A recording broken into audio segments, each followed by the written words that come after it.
It's time for the show that brings the magic right to your speakers. Ears up! What's up, everybody? Welcome back.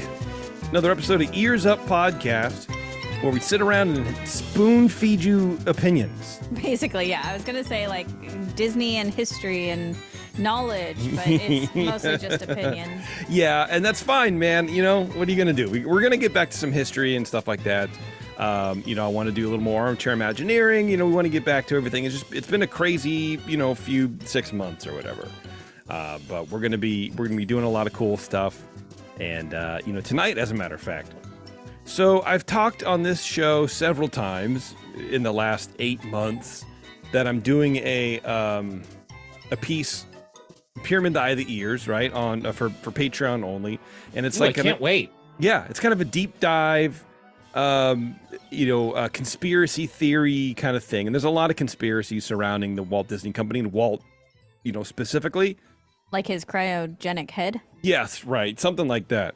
Like the first one was on whether or not Fantasia was really made by the government for the MK Ultra project to brainwash children, like that kind of stuff, right? It is kind of brainwashy. I'm I honest. guess, yeah. So this one, the one I was going to do is on Walt and the Nazis, because everyone goes, oh, Walt's an anti-Semite, and Walt was colluding with the Nazis. Like they kind of take that kind of stuff and go that route. They go, and Walt was a secret Nazi. Okay. So I did all this research, I recorded it, and then I kind of just didn't really like it, so I ignored it for like 4 months. Then I'm like, you know what I'm going to do? I'm going to get back on that horse. I'm okay with where it's at. I'm going to release it. I'm going to finish editing it. I'm going to release it. So I pull it up, the middle is gone. I did had the intro and like the last, 15 minutes, and that was it. The whole entire show is just done. So I said, did you forget to record it? no, I did it and I edited it. It was in my editing program. Oh. So I'm like, okay, whatever. So I just re-recorded it, added some stuff. This is great. I don't know what's going on, but I like it. I'm okay with it. So I said, you know what I need to do? This is last week. I need to finish this. I need to finish this recording. I need to get this out. So I'm going to sit down and finish editing it. I got to figure out where I was. So I pull up the session in the editor program. Can't find it. The file's gone. Have no idea where it is. All my music is gone. I have no idea where that is too. So I'm like, you know what? Okay, I refuse to sit here and re-record it and do editing and all that kind of stuff, because clearly the universe does not want me to actually record this and do like a pre-produced segment. I can't do it. Yeah. So my plan is to do it like just kind of live, like a live presentation like we've done before. But I had some really funky music. I don't know. I'm playing with that kind of stuff. So I'll do that eventually. But what I'm going to do here for today is take a portion of that and of that segment of that show, and then read it here and just present it as a segment here. So it's basically when Walt and his brother Roy went to Germany, did like a European vacation in like the mid 30s, I think. Okay. There's a lot of controversy around why they really went, the secret reasons why they went. It's an interesting time of history to go there. Yeah. So that's what I'm going to be talking about. Erik just came back from Disneyland. Like today, right? The Disneyland Resort. Yes. Yeah. Welcome, Erik, to the Disneyland Resort and Spa. That's what they said when I walked in. Yeah, that's right. And you're like, who are you? And like, I don't know. I am on a mixture of chemicals. So we're going to be talking a little bit to Erik about his trip. I have some questions about the parks, how they are now, that kind of stuff. But Erik went on a fact-finding mission, and we're going to be speaking a little bit about hotels and a little bit about, just kind of what the vibe in April is. What's going on there? That's the month. And what we can expect. We got a little bit of news, probably, depending on how long the show goes. And then, of course, we have the secret show as well. So if you're a Patreon supporter, you can flip over to Patreon and get that link and be ready for us at 9:30. So there you go. Anyway, excited about the show. Sounds good. Yeah, I think so too. Erik, what's up, man? Hey. Let's just jump right into your thing, man. I'm tired of doing like our show plugs and stuff like that. I don't know. Okay, yeah. Nobody listens to those other shows that we Yeah. have. Well, not even show plug. I guess just, go to the website. It's new. Leave a voicemail. It's cool. That'll kind of go to Etsy. It's there for you. Lots of people asked about my churro shirt, so hopefully that gets nice 1 or 2 more sales. I don't know. That'd be great. Yeah, That'd be awesome. So how was the trip, man? What's you went down for work for concierge, correct? yes. All right. It was a corporate retreat to Disneyland. Like, I was thinking about this actually today, how somehow Erik found a way to work while at Disneyland. And I Yeah. think that's pretty great. Yeah, sure, man. Yeah. Yeah. And I Well, assume it was like a kind of like a free trip because it was for work. I You don't mean, have to say, but like I They can paid for your deduct ticket. it. they paid for your ticket, right? Who's they? Oh, Concierge. concierge. No. Oh. Oh no. Well, that's all right then. Okay. No. It's all right. Yeah, we got some goodies down there and we had some good experiences, but Good. It's a Yes, bonding I- experience, and I'm sure Michael bought you dinner. unfortunately Michael wasn't with. Although What? we did have a breakfast at the Plaza Inn all together. Oh, that's Michael was nice. the only person on the entire team who didn't show up, but he's got some stuff going on. It's fine. We forgive him. Okay, well that's fair. He was in Disney World with his other team, with the team he likes better. Right. The cool team. Yeah. Neat, man. So how long were you there for? We were there. Most of us came down Sunday. A few people came down earlier or later.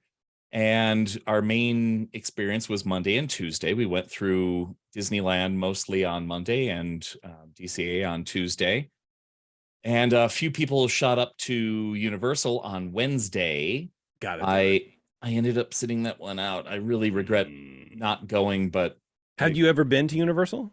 I've never been to Universal Hollywood, so I was really looking brother. forward to it. Why'd Yeah. you sit it out? Yeah. Because after 2 days of walking, it was more physical activity than I have had in months since Okay. the surgery. That's fair. Yeah. And Tuesday night, I went, I can't do it. And I woke up at 5 a.m. because we're trying to get there at like the early hours for Super Nintendo Land. okay. And right. so we bought, it was like an extra $20 to get into that. And everybody was ready for it. And yeah, we'd have to leave at 6 a.m. And my body wasn't having it. I said, I'm sorry, I'm calling it off. And I went back to sleep for 3 more hours. Oof. So you Wow. had tickets. You were ready to go. You wanted to go. You just couldn't do it. I wanted Okay, to go. got it. And even Got with the money pressure behind it, like, I don't think I should be going up there. Smart. Well, I think that's very smart. I have a quick question though. Yeah. If you went with the concierge team, who booked all your stuff? I mean, Well- you know, who are you going to text? You texting the person next to you, like, can you give me a reservation at Carthay, please? There was a lot of stuff going back and forth. Yeah. We had a lot of planning going into it. So a lot of the reservations we had is like the big team stuff, like Plaza Inn, that was already done.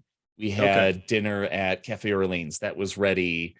We had 2 separate tables of 6 and 7. And then we did Trattoria, Wine Country Trattoria nice. the next night. And all that was set up beforehand. So that was our fearless leader and a few other folks on the team who were involved in that. Yeah.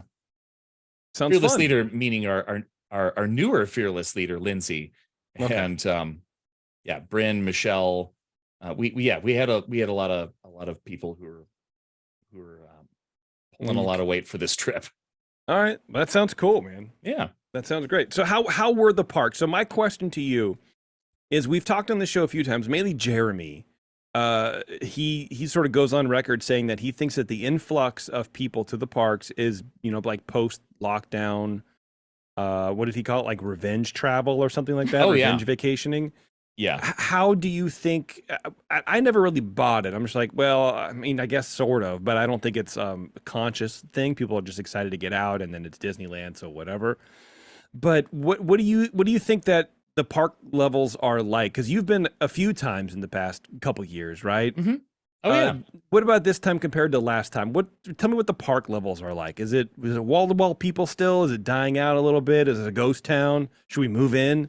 What's up? It definitely wasn't wall to wall people. The last time I went was in December, like mid-December. So we were ramping up toward Christmas. It was, I mean, you expect it to be busy then anyway. Yeah. This time was anything but busy. It was Tuesday was the last day of Food and Wine, so it was hard to get into DCA. Okay. And When you say hard to get into, what does that mean? It means that the day before you could still get a park reservation to Disneyland, but not DCA. Okay. Got Yeah. it. And the days leading up to it. It was pretty full, but not crazy. Even at the peak of the day when everybody's walking around, there were just a few choke points. You know, that part of where like Buena Vista Street passes Avengers Campus, which you haven't seen, and then passes Cars Land. And there are all the kiosks along there, like the main entrance to that area. That was the biggest, densest population. But aside from that, it was pretty easy to get around. It wasn't too bad. Okay. Either day. Monday in Disneyland was pretty fine, unless you went into Fantasyland in the middle of the day. Of course, Fantasyland's going to be crazy. Right. Yeah, no matter what. It always seems like, you know, there have been a few times we've been to the parks where it's like, there's no one here. We're just walking around and you happen to cut through Fantasyland at like 1, and suddenly the population doubles for just that hour or two, and then they go away.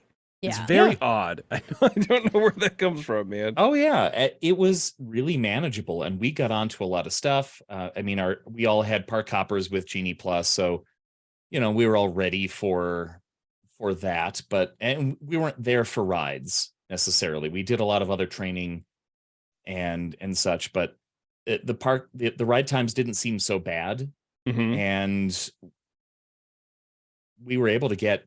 When we wanted to go onto a ride, we were fine with Single Rider, Radiator Springs, middle of the day. We got on less than 20 minutes. Oh, wow. Yeah, it was super quick. And that was after a couple of Genie Pluses. And yeah, we hopped around a little bit, but it was kind of easy. It was one of the easier trips I've taken.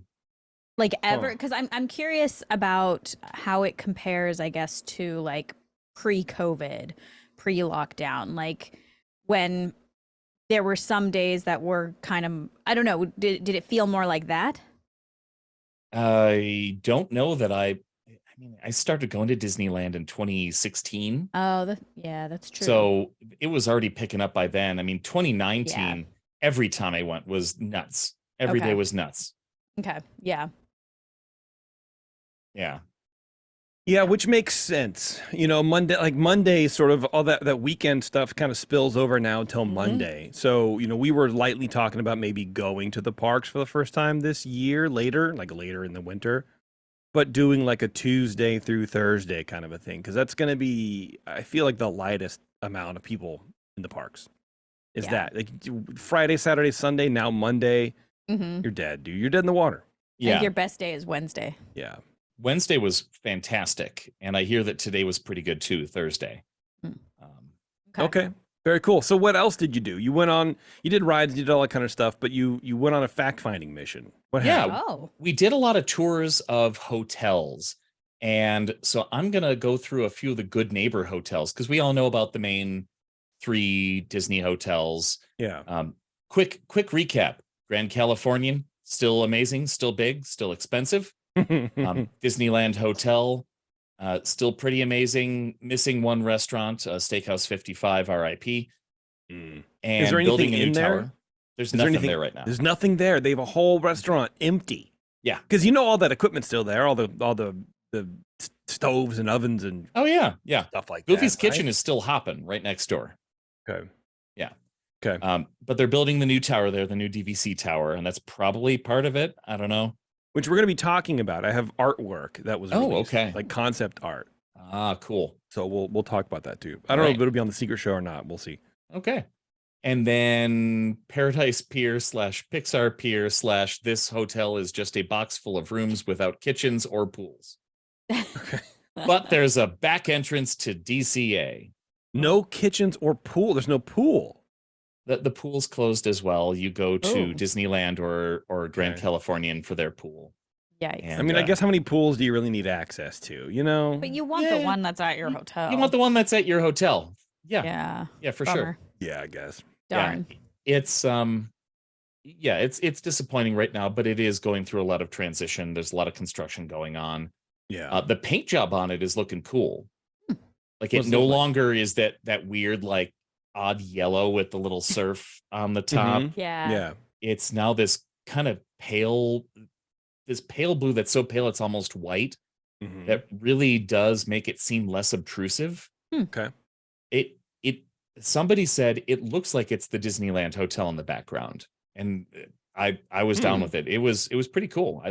Like that go away gray they use to have tall things blend into the sky a little Yeah. bit. Yeah, kind Like of. that And then on kinda? the ends they have these primary color stripes that are neat, like the Mhm. Pixar colors. Oh, Okay. okay. And I really like it. I think it's going to turn out really well. Cool. So eventually it'll be cool again. Sounds great. Again. Oh wait. Yeah. It was cool enough before. Okay. I had never been. I've only heard things. I stayed there for a week and it was fine. Okay. You survived. Yeah, exactly. So I'd like to go through some of the good neighbor hotels. Yeah, that's something we've never really hit on. So yeah, let's talk about that. Yeah. Let's see. So we'll start with the hotel that we stayed at this time, which is the Howard Johnson Anaheim. All right. It's kind of an iconic hotel outside of the parks. It's been there for quite some time, and they've done major renovations recently to lean into that retro aesthetic. In fact, I think their theme now, or their like slogan now, is retro family fun. Okay. Hey man, they figured it out. Oh yeah, they figured it out because the shape of the hotel is so mid-mod. It's so mid-century. It's got all these little bumps and weird like seashell looking things. Okay. I don't know if I like the I appreciate that they're self-aware, but retro family, like working into your tagline, I think is a little too self-aware for me. I don't know. It seems a little. It's pretty self-aware, but pointed. They did put in a giant suite that was designed by Shag. Yeah. Wow. Did you stay there? Did you see it? Are you I gonna go did there? not see it. I did not stay there, so Damn. we'll have to rely on the YouTube videos for Okay. that one. But All right. I mean, even in the lobby of the hotel, they have limited edition Shag art. Like they Wow. had, I think, 8 prints that were all like number 15 out of 100.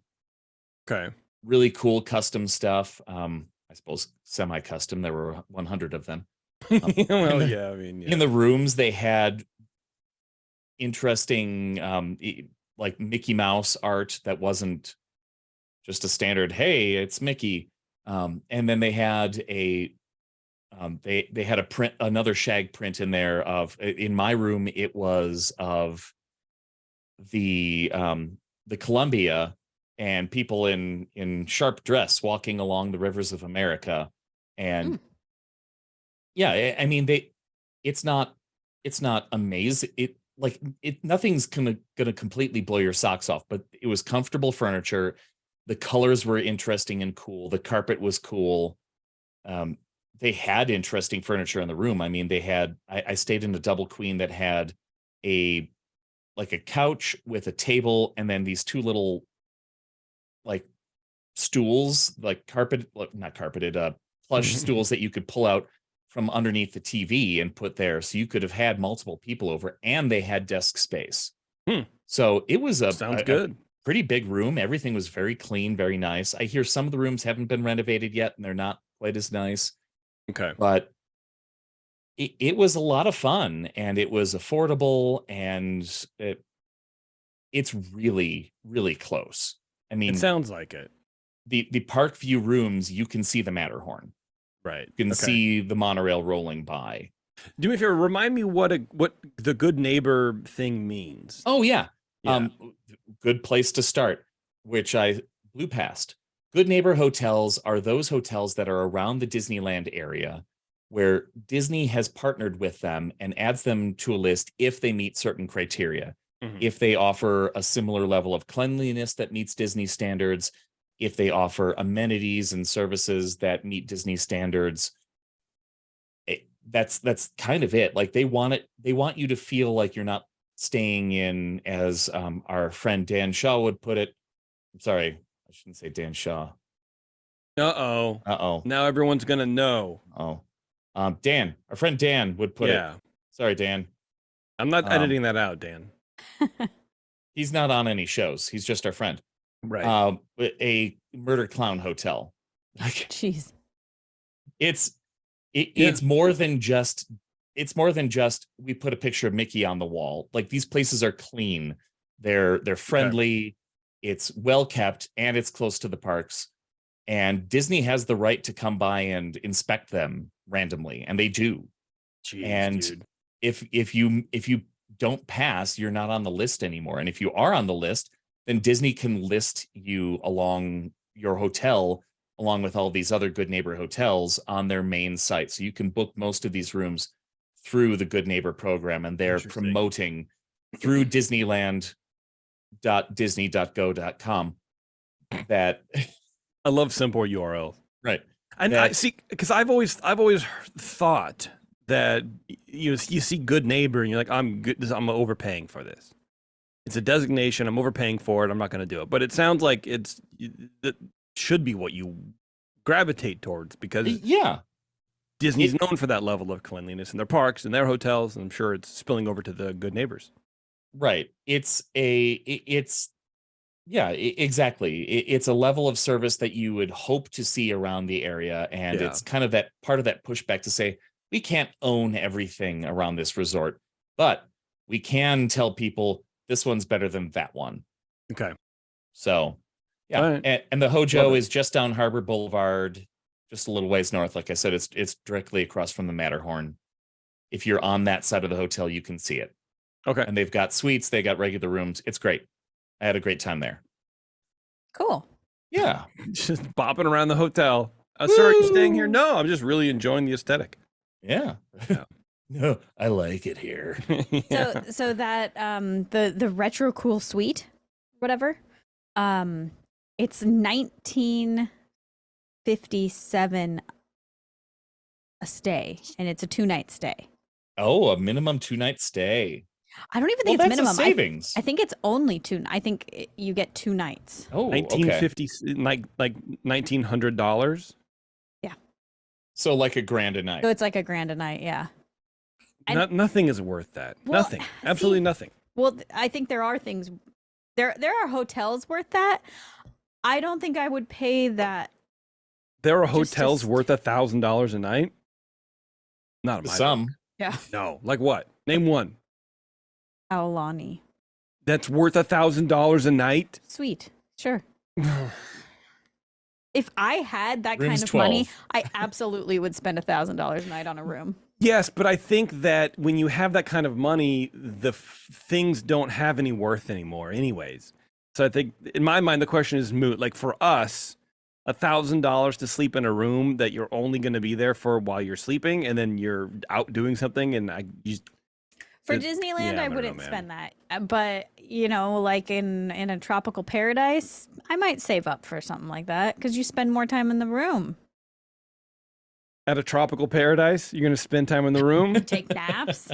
No, man. Hang out. Nope. If you have a nice balcony or give me a nice ocean, Motel 6. please, I'm ready for it. Your back cannot handle Motel 6 anymore. Yeah, I don't know. I've seen the grand suite at Aulani, and that's probably $1,000 a night. I mean, if you're there with 12 people. Yeah, then it's cheap. Everybody give me $20. That's not enough. Give me more. You just rotate who's sleeping on the floor. Yeah. Okay, right. so the Hojo. The Hojo. We did it. Good times. Okay. Next door is a fairly new hotel, the Courtyard by Marriott Anaheim. This hotel is pretty great. We had a tour of this one. I mean, standard hotel amenities, fitness center, pool. They've got a giant splash pad swimming pool area that looks like a lot of fun. They keep the pool heated and everying. The rooms there you go. You got to keep the pool heated, man. We've stayed there before, yeah. Yeah, if you don't have a heated pool, I'm gone. I'm out of there. The rooms were big. We went into a double king. Was it a double king? No, it was a double queen with a bunk bed. Oh, wow. And there was floor double space. Queen with a bunk bed. That's made for a family. And 2 showers. Wow, that's dude. What would that room cost you? What would that run you, do you think? Oh, I don't. You didn't. I'm not prepared for that. Here, let's check availability on rooms. Oh no, it's fine. You don't got to go through it. If it's a whole thing, then, it's a whole thing. I don't Yeah, I want to wasn't waste time prepared for filling that. time. That's okay. I just thought maybe you would know off the top of your head. That's all. No, you know what? They didn't bring that up on the tour, ironically. But it was really nice. It's like I said, it's a fairly new hotel. It's next door to the Hojo, so it's slightly closer to the theme parks. Sure, the 2 minutes sometimes makes all the difference with your, your knees are swollen and your ankles locked up. You're dragging that foot behind you. Yeah. Yeah. And there's a Mimi's Cafe in the parking lot. Well, there you go. Well, that's weird, but yeah. You'd think they would have a restaurant instead of just setting up in the parking lot like that. You can order stuff to it, I guess, but I mean, it was very nice. A little bit. I'm sure it's a little bit more than the Hojo, just because it's a little bit newer instead of like renovated. Sure, but a very nice option, very close by. If we head a little further down Harbor and then head across Disney Way, so head further east, there's a hotel that I have also stayed at, the Suncoast Park Hotel Anaheim. It's technically a Hilton hotel. It's part of their like boutique hotel collection. Okay. It's not huge. It's this little hotel that's pretty close to the interstate, but it's just it's still within a mile of Disneyland. Okay. Basically, you kind of head past the main drag on Harbor, and just go another block down, and there's this little hotel. It was really nice. The rooms were very affordable. Big pool, big heated outdoor pool. There we go. On-site bar. Really clean, very nice rooms, fairly recently built. I thought it was fantastic. It was really well done, and kind of one of those off the main drag sort of things where people don't necessarily realize it's there. Okay. But yeah, it's a very affordable option that's a little bit of a further walk, or you can just wait for that shuttle.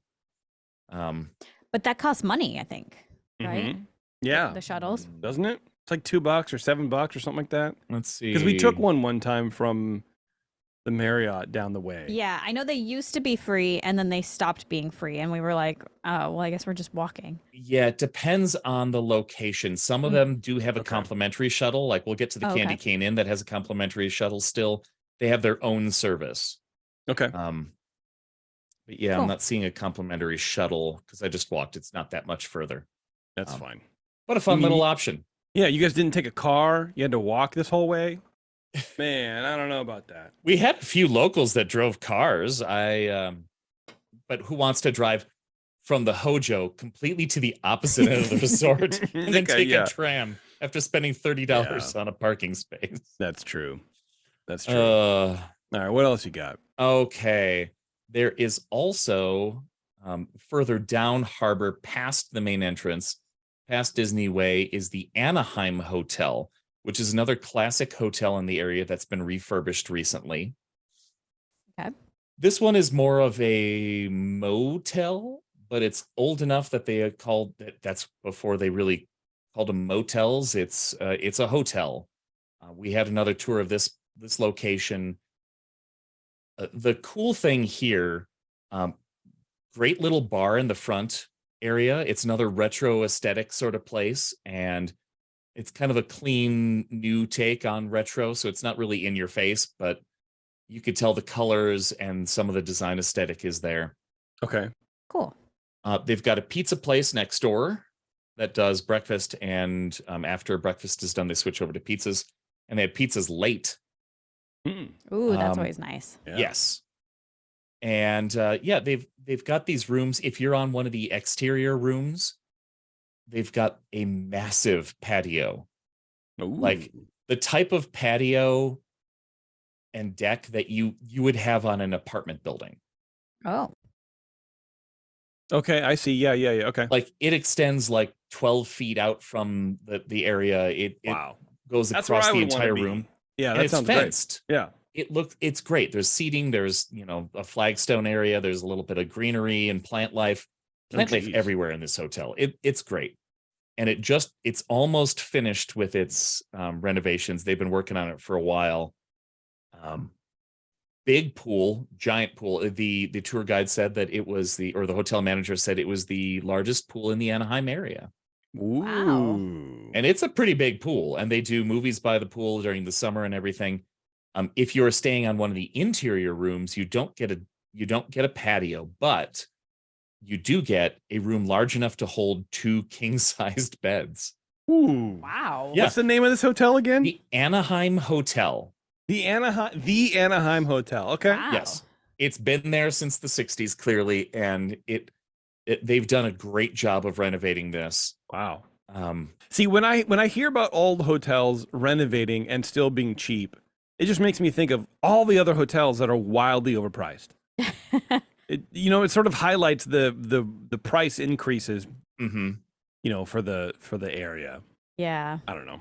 No, it's apparently still very affordable. It's right next to, you remember where Tony Roma's is? Sure. Oh, yeah. It's like down past the CVS a little bit before that Marriott, before the convention center parking, I think, or something like that. Maybe No. This is maybe there's another Tony Roma's.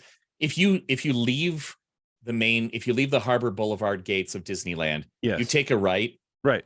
It's like a block away on the far side of the street. So the block other side away. of Harbor. Okay. It's close. It's really close. And to me, that's like 3 blocks away, but that's that's fine. It's fine. Maybe it's a few blocks. I don't know the area that well, but still, sure.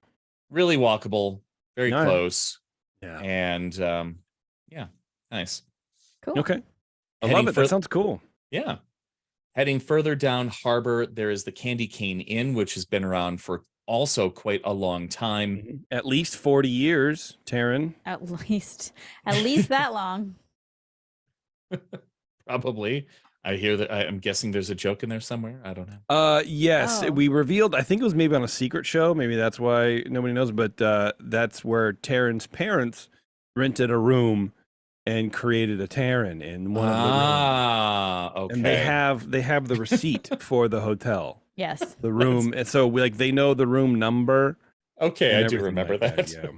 Yeah. So oh gosh. Very special, magical hotel. That's right. Yeah. It has also been very extensively renovated in the last couple of years. It was down for a long time and just recently reopened. It's still a very small boutique hotel. Kind of on the pricey side, right? Yeah. Yeah, it's a little more expensive. Yeah. Because we've looked at staying there a couple times before, and it's like, oh, that's a lot of money. Mm-hmm. Yeah. But the grounds look fantastic. It's a cute hotel. It looks like the coolest. Every time we walked by it, we'd be like, man, this is a cool looking hotel. Yeah, it's you think Candy Cane Hotel, and then you think that it's going to be like one of those actual candy canes, and it's going to be all chintzy and weird. Or like one of those hotels you see on like movies about Vegas. Yeah. Right. Yeah, with like a heart-shaped bed or something like that. Oh, which yeah. Actually would make me probably want to stay there even more. Yeah. But yeah, they do have a complimentary shuttle. They have complimentary breakfast. They've got fitness center. One of the downsides to the Hojo is it doesn't have a fitness center. If you're into fitness, as Jimmy was very into fitness and said, they don't have a fitness center here. And I said, I don't care right now. Who is working out when they go to Disneyland? Like, I like to go for a run. Oh, wow. Yeah, I used to go for a run all the way around the resort, which is about a 5K. No, I don't want to do that. Yeah, you're walking all day already, man. Yeah, you're getting enough exercise. Yeah, I used to be in shape. What can I say? But yes, still that complimentary shuttle drops that's not you being off in right shape, by the Eric. gate. That's just bragging. That's just showing off. Okay. I mean, I have to agree. Yeah, I can't show off anymore because after 2 days I went, I gotta go to bed. That's what you get. That's called karma. No more liquor at the Hearthstone. I'm going to bed. But yeah, it looks really great. It's been around for a long time, and it's right there on the corner. If you keep going a little bit further and then head down, Catella. Gosh, I was blanking. Head down Catella past the big CVS on the corner of Catella and Harbor. Yes. There is a large Marriott that it's a Courtyard by Marriott where we stayed on one of our Supreme Resort Supreme cons last year. Yeah, last year. And it's massive. It's very nice. They've got a great restaurant. They've got a little marketplace that's open all day. The pools looked great. They've got a little bar in the lobby, of course, but the rooms were huge. I stayed in a studio that was still 2 rooms. Jimmy and one of our other co-hosts stayed in a very large 2-bedroom suite where we recorded a whole podcast there. We had multiple people over and had a living room Wow. to record a podcast in. Sounds great to me. Fantastic. It maybe not the best park views, I suppose, but it very comfortable, very nice, very new. Tons of stuff nearby and not a very long walk. You know, I'm okay with not having park views. Yeah. Yeah. You know, it's like as cool as the park is at night, the park view that you get isn't great. No, It's the back, especially on that side. It's the backside of Cars Land. It's scaffolding. You're looking at Guardians Tower. Yeah. From the wrong angle. Cool. Yeah, right. Exactly. If you want park view, it's going to be high and on the Tomorrowland side where the Hojo is. Yeah. But you want higher than that. You know what I mean? Or at the Disneyland Hotel or the Grand Californian. That's where you go if park views really matter. But otherwise, I just don't care about it. It's not a selling point for me. I would rather comfy room with, that's it, I guess. Yeah. I don't know. A good bed. Yeah. Yeah. If you're going to be a little bit further away, and most people really hit the parks hard, I understand. I get it. That's not me. I like to go back to the hotel room for a little while, but that's I don't know. Just the way I approach the parks. Yeah. Yeah. When we go with Alice, I think we're gonna carve out the middle part of the day to go back to the hotel room and eat and nap, I guess, or just kind of hang out or whatever. Pools by then, right? Yeah. Yeah. Well, I mean, I don't know. It'll be November-ish, so. Well, then the heated We'll pools. Kids love heated pools, don't they? And so do Jason's. Yeah. Yeah. There we go. That was my quick tour of the Good Neighbor resorts. There are tons more. Love it. If you look at the website, they're all rated by how far they are away from the resort. Okay. And that's kind of a good indicator. I know Bev talked about this on multiple episodes. How far do you want to walk? Yeah. Right. If it's going to hurt you to get to the parks, you're going to pay a lot less. Yeah. Right. I mean, part of me sometimes thinks about just parking at Disney. Like, you get a hotel 3 miles away and just driving. Yeah. Yeah. I don't know. I mean, it's like, it depends on your cost to mile ratio. Yeah. Right. If that's the case, then yeah, why not drive a few miles and pay $30 for the day? Right. Totally. Yeah. But then is that worth it? Anyway, thanks, Eric. You're That was welcome. great. We're going to take a break. We're going to come back and we're going to talk a little bit of 1930s history with Walt and Roy, hanging out in Germany, hanging out in Europe. What were they doing? Were they embracing their secret Nazi, whatever? No. So we'll find out after this. Hang on, everyone. Don't go anywhere. It's Ears Up. We'll be right back. And now, back to the show that ignites your dream wish of imaginations and magical color wonderment of forever. Ears Up. All right. Thanks for sticking around, everybody. You're welcome. Yeah, specifically to you. I'm a flight risk. I'm tired. Speaking of being tired of flight risks or something like that, summer is right around the corner, but if you're in the Bay Area, it feels like it hit 2 days ago because it is blistering outside. It's here. But our friends at the 21st Amendment are celebrating the return of the warmer days with their popular and everyone's favorite seasonal beer, Hell or High Watermelon Wheat. The brewers at the 21st Amendment brew an American wheat beer with real watermelon juice, creating a refreshing, fruity, and quenching beer, or what they affectionately call summer in a can. And it is real watermelon juice. It's not flavoring. And I remember when Sully was working on this recipe before it was like a nationwide hit, he was adamant about it. Yeah. Real watermelon juice. It's because he's like, I could save money doing flavoring.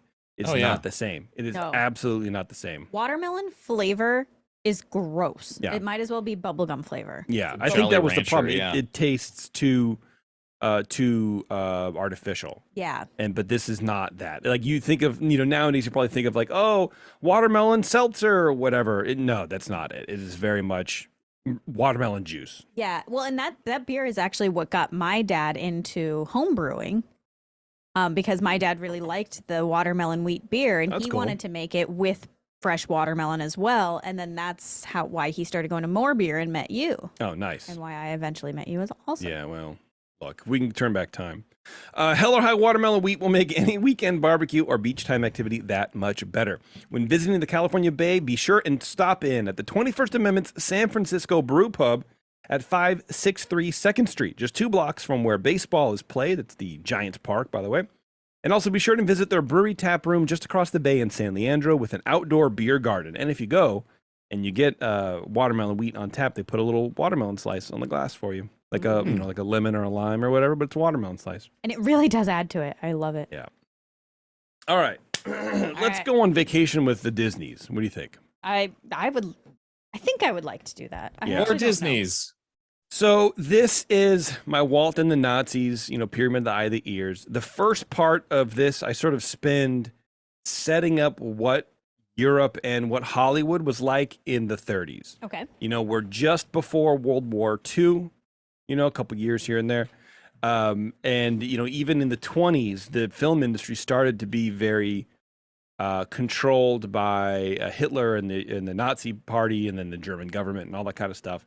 And Germany was a lifeline to American filmmakers because they were buying so much. There were so many theaters were showing them. The theaters in Germany were showing more American films than Europe combined. Wow. So it was a really big thing. And then everything sort of, went downhill, and a lot of film companies pulled out. So there were only really 2 or 3 big film companies left because they already had the infrastructure. Okay. So they wanted to try really hard to get films into Germany. That's where they had to go. And you sort of run into this thing online where it's like, well, that proves that Walt was in with the Nazis because he was doing business with them. But on the surface, you can take that comment, write it in a forum online, and be like, oh, yeah, dude, for sure, Walt. Yeah, absolutely. But it can make sense, I guess. But if you look at the broader spectrum of things, everybody was trying to get into bed with Germany to get films back in, to get films approved. So what was happening was the German film board was basically just, banning films, just saying you can't come in. This is, or better yet, they were providing cuts. So they would have the representatives over here go to the big film firms, watch their movies, go on set, read their scripts, and say, this comes out, this doesn't really portray Germans in the proper way. Or, more importantly, this portrays the Jewish people in a positive light, and we don't want this. So cut this out, or your film won't be shown in Germany. And they did it. MGM did it. Okay. Paramount did it, right? I don't think Walt ever went that far because his works weren't really that polarizing. The famous one was All Quiet on the Western Front, which I think was in 1930. Yeah, it was like banned from Germany until the guy made cuts, and he did, and it was shown in Germany again. And it was like, whatever. And that sort of led everything. So Interesting. yeah, Hollywood at the time Not great. was not great. No, it was not great. It was very I mean, odd. And it's shaking hands with the devil right there. right, exactly. So what are you going to do? You make a buck, or are you going to stand on principle? In my opinion, I know what I would do. But anyway, so I go through all of that, like why the Germans really didn't like Mickey Mouse in the first place. Lenny Riefenstahl coming over and getting a tour of the studios, just all this kind of stuff. So for me, I think it's super, super interesting, but maybe not to everyone. But part of all that, so you have all that set up. Hollywood was a pain in the ass for Walt, but we talked about Walt being taken over by the studios being taken over by the government for World War II as Pearl Harbor hit, and we did all that. It's the same kind of thing. If Pearl Harbor didn't happen, the studios probably wouldn't be around. They probably would have gone bankrupt. Okay. He almost went bankrupt several times in his career, and this would have been one of them. So right about now, they're heading over to Europe. Roy thought Walt needed a vacation. Some people said he had a nervous breakdown. Walt? Yeah. Oh. Because he had so much pressure. Because he was trying to do groundbreaking things. He knew what he wanted to do, but he couldn't do it. He couldn't afford it. It was bankrupting his company. Okay. Oh, yeah, So- because it's the 30s. Yeah. So they took a break. Okay. Okay, so this segment of that show is called The Disneys Do Europe. Okay. In the summer of 1935, in the middle of working on Snow White, Walt and Roy Disney embarked on a 2-month European grand tour. Imagine 2 months in Europe. I think it's a perfect amount of time. That's When we go to Europe, it'll be for 2 months. for 2 months? Yeah. I don't think so. Yeah, absolutely. I can't imagine making 2 months of mortgage payment and also being in Europe. Yeah, well, we'll figure it out. Whew. Along with their wives. Walt was a notorious workaholic, which is the main reason Roy had talked him into the European trip in the first place. Walt had already suffered what was then called a nervous breakdown in 1931, and Roy wanted to prevent another one. But both men knew that a good percentage of their time in Europe would be more than just a pleasure trip. The Disney organization already had offices and distribution rights in Europe. Mickey Mouse and Disney were very well known and popular in Europe, and at the time, despite the off-again, on-again relationship Germany had with Mickey Mouse. And besides the tourism, the Disney brothers had people to see and things to do. And, more importantly, books to buy. As Dieter Guess writes in his book about the trip, quote, the impact of Walt and Roy Disney's 1935 European adventure would be felt in multiple ways over the following 3 decades. In the movies Walt produced, in the artists he hired, and in the ideas he used in the design of Disneyland. While in Munich, they attended a screening of Disney shorts and attended a convention of the Reichsfilmkammer, which is the German, film regulatory board. Okay. The Reichsfilmkammer, and then supposedly were flown to Berlin to meet with representatives of the government. Now, I say supposedly, no records of this meeting have survived if they existed at all, so we don't really know who Walt met with or why, or even if it's true. Joseph Goebbels, who was a notorious note-taker, didn't mention the meeting in his diary, so it's unlikely he or Hitler met with Disney. So that's part of people point to online where it's like, well, Walt flew to Berlin to meet with people. And so, you know, who are you going to meet with? You're going to meet with Hitler. He went to meet with Hitler. He meant to meet with Joseph Goebbels, you know what I mean? Who was like the propaganda minister in the Nazi party. Right. Yeah. Before they really got, before we really figured out what was going on. Yeah. I mean, yeah, for sure. I was going to say before they got bad, but they were. Yeah, right. No, they've been bad since the 20s, man. Yeah. And so, you know, we don't even know it happened. There's no record of this actually happening, but you know, that's what people are going to say. Okay. So Goebbels was a notorious note taker. He took notes on what he gave out for Christmas presents every year. Oh my goodness. So we have Actually, a record. I do that too. We have a record of what he gave to Hitler, Christmas presents. And one of the Christmas presents, I forget which year, was 18 Disney films. Okay. So it's like, if this happened, it would have for sure been taken down somewhere in anybody's yeah, notes, you right? would think. Yeah. But this is another rumor that has lived on via the internet, and you know, it sort of points to Walt's supposed political leanings, even though we know he didn't really have any. He was a patriot. He loved the U.S., but you can love the U.S. and be apolitical, I suppose. You know what I mean? You don't have to be affiliated with a political party to love the country. You know, that's okay. Yeah. Anyway, as they drove through Upper Bavaria and they came close to the Neuschwanstein Castle, I know I'm butchering that and I don't care. Oh, I know. I know what that one is. Oh, I know. Which would later serve as the model for the castle at Disneyland. I knew that. But they never got closer than the city of Kempten, which is a mere 27 miles away. The castle, which later became one of the many storehouses for art the Nazis plundered during the war. I never knew that. So apparently the Nazis had a bunch of stash houses throughout the country. And so they would take all these plunderings and just, you know, put them here, put them there, put them wherever, right? Instead of one central, you know, area. So the fact that Walt traveled to Bavaria and came close to the castle but didn't go to the castle, even then he ended up taking inspiration from the castle to design his own castle, sticks out somehow to conspiracy theorists as proof that Walt was trying to mask his true intentions on his European jaunt by taking inspiration from a landmark that he never even visited. Wait. Okay. Exactly. I mean, It's reaching. okay. you don't have to That's a stick your big head. reach. You don't have to stick your head up a butcher's ass to admire a steak or something.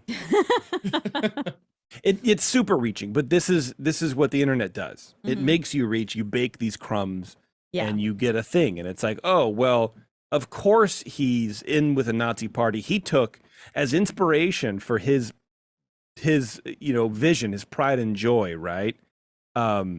His piece de resistance. The inspiration was this basically Nazi landmark. Oh yeah, okay. Or he just liked architecture, and he, you know what I mean? Well, like and there's a also- Very simple famous answer castle. to it. Yeah, right. And it was also 20 years later. So I it's know. not like he went back and sketched it and was like, yep, there it is. And this is why, yeah, it's very weird, man. But, like I said, that's what the internet does to you. It makes you weird. On July 19th, it was time to catch the train to Rome. There, they were greeted by Luigi Freddi, head of the General Directorate of Cinematography. But the enthusiastic reception in Rome was chaotic, and another C. What the hell did I even say there? And another point for the, quote, Walt is a fascist sympathizer rumors. Now, many people link this trip to Rome with Walt not only meeting the Pope, but having dinner with none other than Benito Mussolini. Supposedly Walt met with Mussolini, who was only months away from invading Ethiopia at the time and starting what is now referred to as the Abyssinian War, committing countless atrocities on the African people.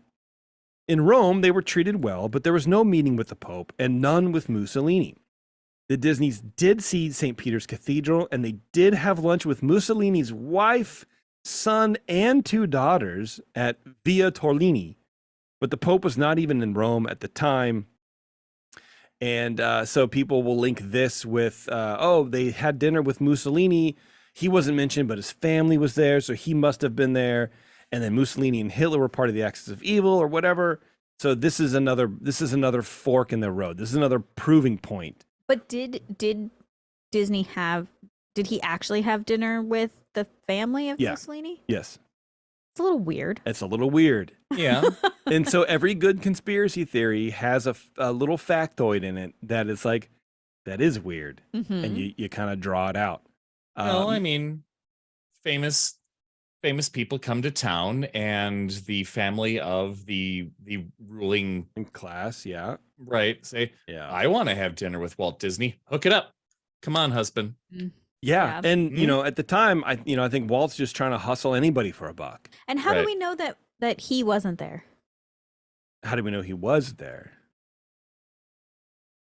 Well, Talking about Mussolini, right? Yeah, I thought that you said that he. It was his family. I don't know. These are well researched. Okay. So yeah, I don't know. We don't know. We don't know, but we can assume, right? Okay. So as far as ties with Mussolini and Hitler, those two at the time had a very poor relationship, and the Germans even supplied arms to Ethiopia in order to help repel the Italian invasion. Now, to say Walt favored fascists, that's a big thing too, right? Walt, this is kind of a fascistic kind of guy, is painting with a pretty broad brush. Mussolini founded the National Fascist Party in Italy and actively worked to spread fascism across the globe even before World War II.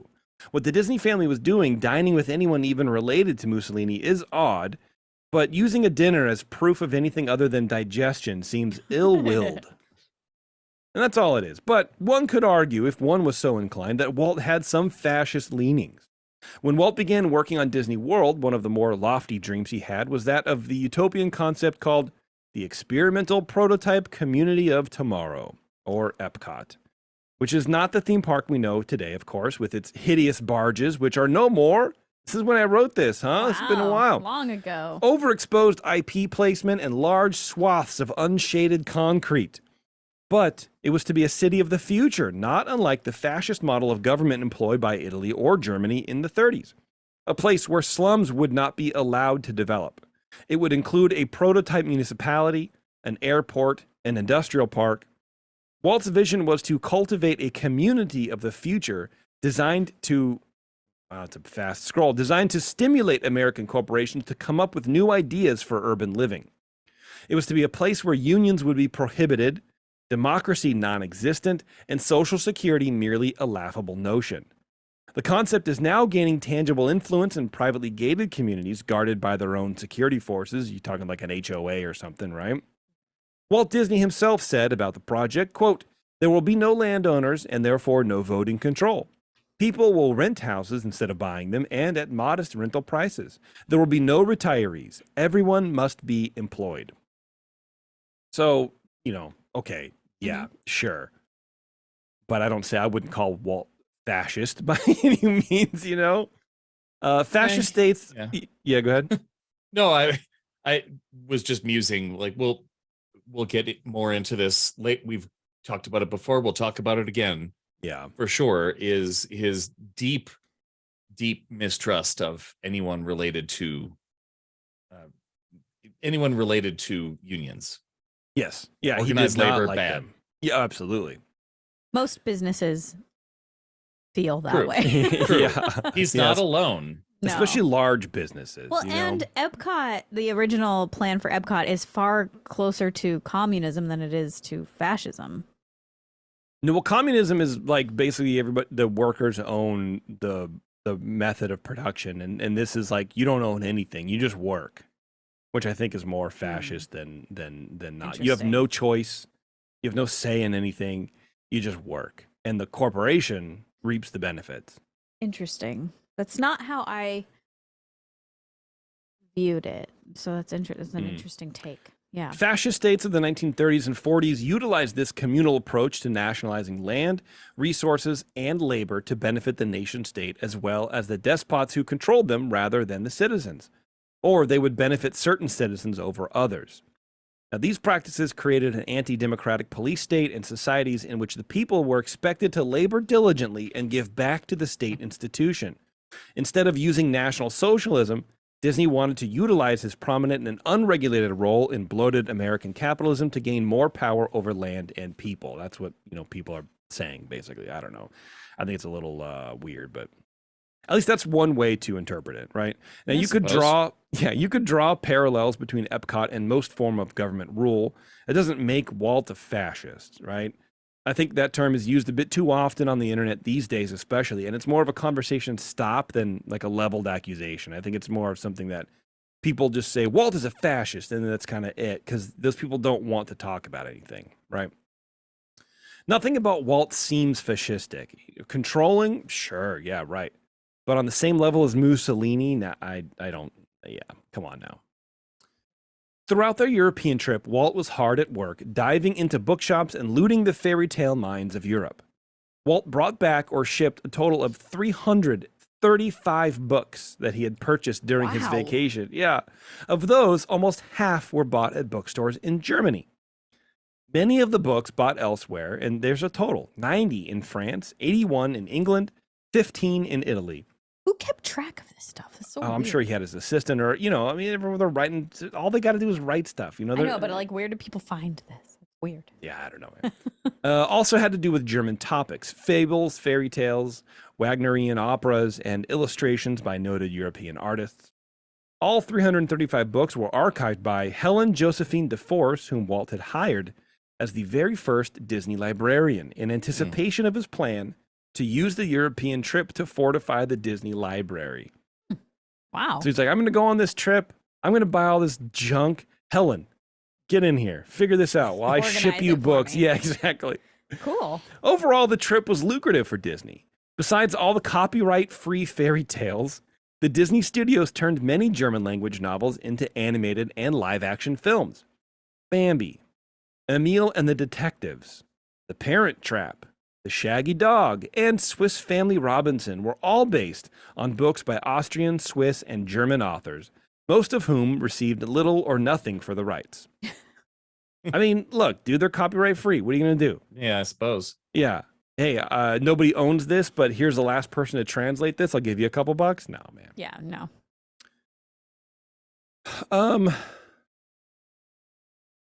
Let's see. We already talked about that in another show. By the way, this is very interesting. All right, well, that's good. We're winding up. With the modern invention of the internet, social media, and gotcha comments for clout, these rumors of these rumors of Walt being a Nazi or a fascist or both persist. It's far easier to repeat an accusation online rather than engage in a beneficial discourse. Don't like the Disney company? By all means, go off. But calling Walt a Nazi sympathizer or an anti-Semite because you don't like Disney World or something the CEO says, well, that's just dumb. There are countless reasons to dislike the Walt Disney Company. In fact, you can point to the suppression of the native Uyghur people in China and make that run parallel with Disney's desire to do business in Germany in the 30s, despite the wide reporting of the atrocities to the people there. I mean, they actively had concentration camps pre-World War II, but Walt was still trying to do business there. So, what are you going to do, right?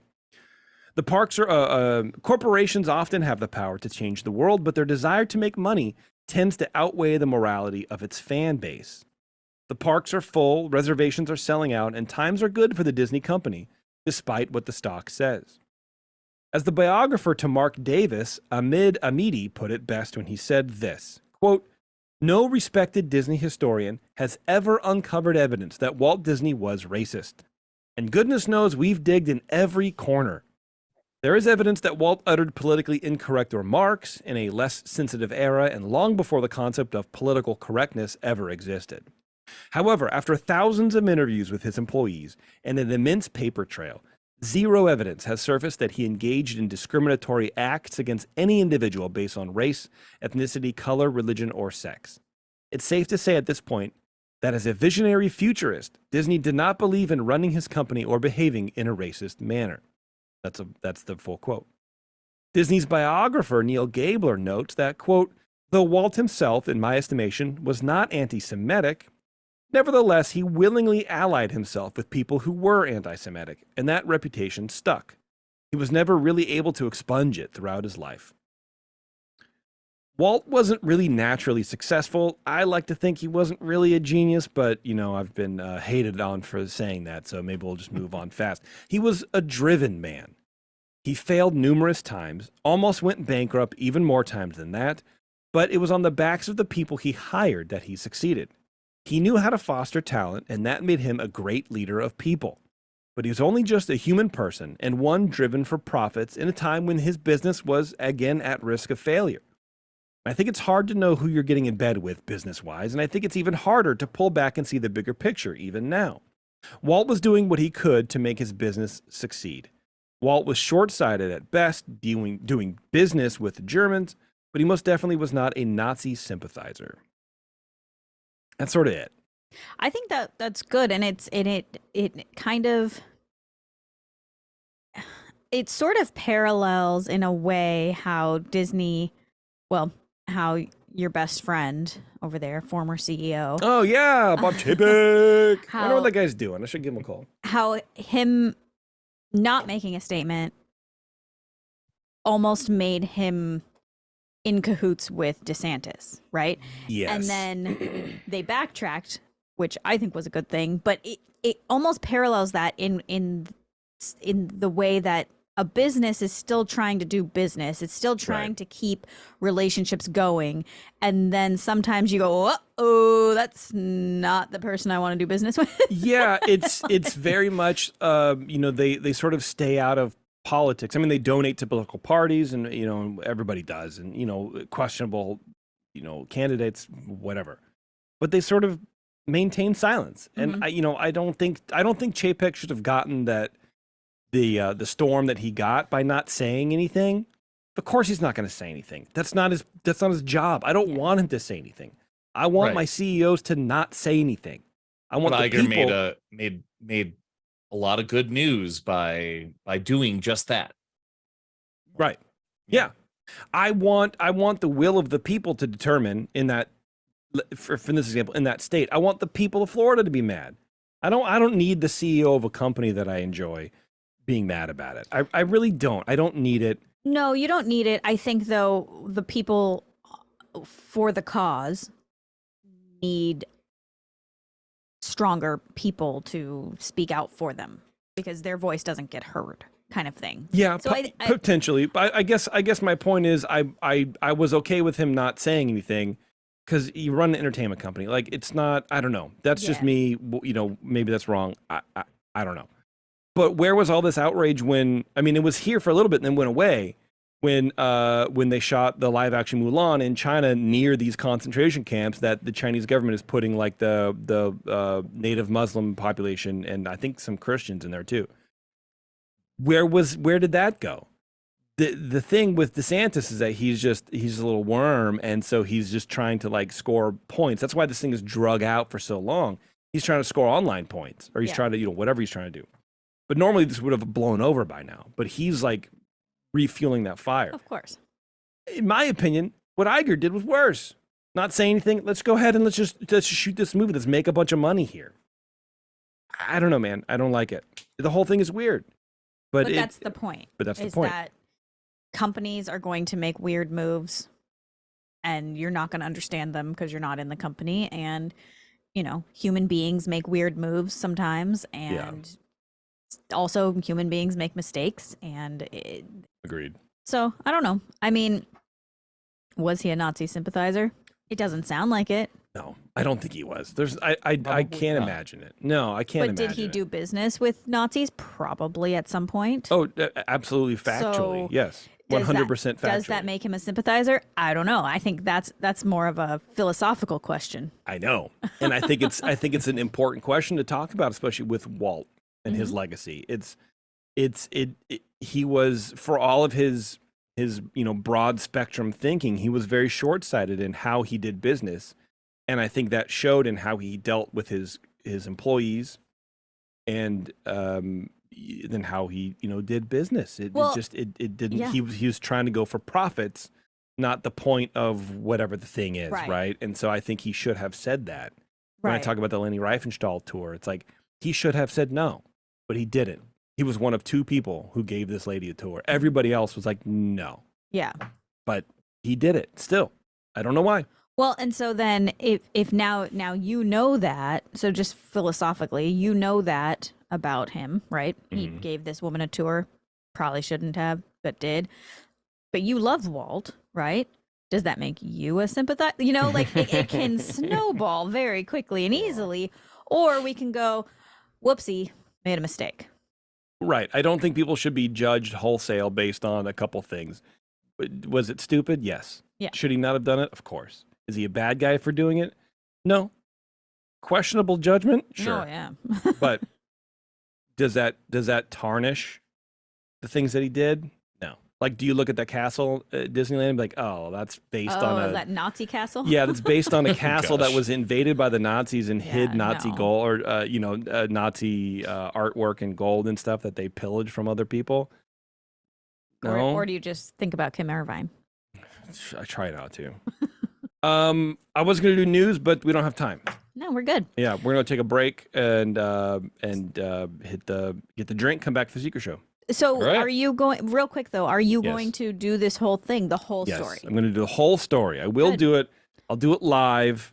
I'll just record it, you know, whatever, and I'll probably do it with maybe RGH or, you know, anybody else who wants to sit in and give feedback and we can discuss stuff. I mean, not discuss stuff like we're trying to get political and figure stuff out, but it is very interesting. That whole time period in LA and Hollywood in the 20s and 30s, super interesting. Cool. It's fascinating to me. So I will do it, but it's not going to be pre-produced. It's going to be just this, basically. Okay. Yeah. I think it's going to be a great story.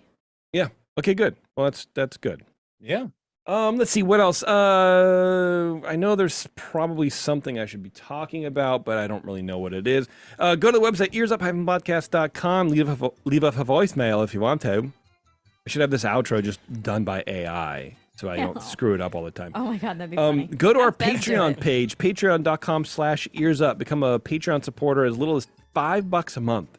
You get the secret show, you get Pyramid Without the Ears, and you get all the back stuff too. And I think that's really the important part. It helps us stay on the air, and it helps us bring content that we can't really bring to the normal feed. And it's a good time. If you want some cool merch, go to etsy.com/shop/coveyear. No, EarzUp. I changed it. And buy some shirts, buy some merch. That helps us out as well. Also, don't forget to listen to Bantha Milk and Puny Pod and the Supreme Resort and Scraping the Vault and probably some other things I'm forgetting about. Help us out.